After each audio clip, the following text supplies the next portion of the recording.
भाई मानना पड़ेगा, मैनेजर के बर्थडे पर जबरदस्त पार्टी रखे हैं पवन सिंह लखनऊ में। हाँ, देखिए, पवन सिंह के मैनेजर अमित सिंह का है आज बर्थडे।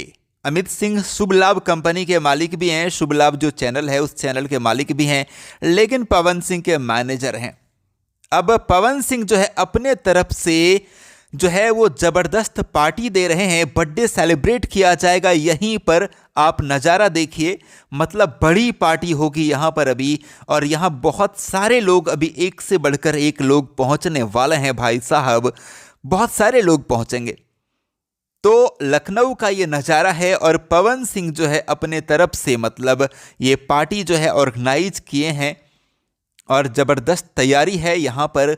अमित सिंह का बर्थडे सेलिब्रेट किया जाएगा इसी लोकेशन पर। अभी बहुत सारे लोग पहुँचने वाले हैं, तो ये बड़ी बात है यार। मतलब मैनेजर के बर्थडे को इतना स्पेशल बना देना बड़ी बात है।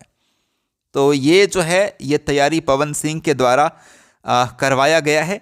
लखनऊ का ये नज़ारा है। लखनऊ में अभी केक कटेगा, बहुत सारे लोग यहाँ पहुँचेंगे, केक कटेगा और सब में बटेगा अभी यहाँ पर, और फिर खाने पीने की ज़बरदस्त तैयारी यहाँ पर की गई है। तो ये नज़ारा आप देख सकते हैं। तो अपडेट था, मैं महेश पांडे, आप लोग देख रहे थे भोजीवुड एंटरटेनमेंट। Thank you.